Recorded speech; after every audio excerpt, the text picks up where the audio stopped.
Alright, let's begin by finding the value of e. Since e does not equal 0, we know that e must equal 1. We know this because the sum of any two two-digit numbers can never be greater than 200. Now we'll find the value of f. We know that f equals 0, and we can reach this conclusion in several ways. One way is by process of elimination. For example, we know that b can never equal 0, because if b equals 0, then d and g would have the same value. But the question tells us that each variable has a different value. For the same reason, we know that d cannot equal 0. We know that g cannot equal 0 because none of our answer choices is 0. A and c cannot equal 0 either. If either of these equals 0, then we would have a one-digit number plus a two-digit number equaling a number over 100.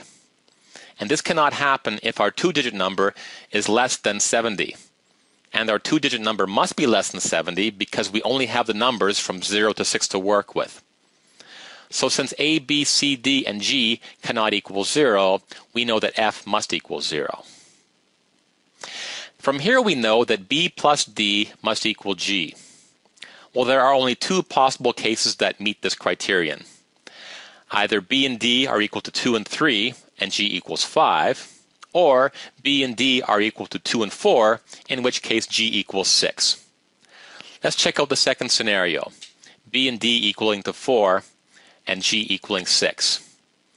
If this were the case, then a and c would equal 3 and 5, and notice here our sum does not equal 106. So b and d cannot equal 2 and 4.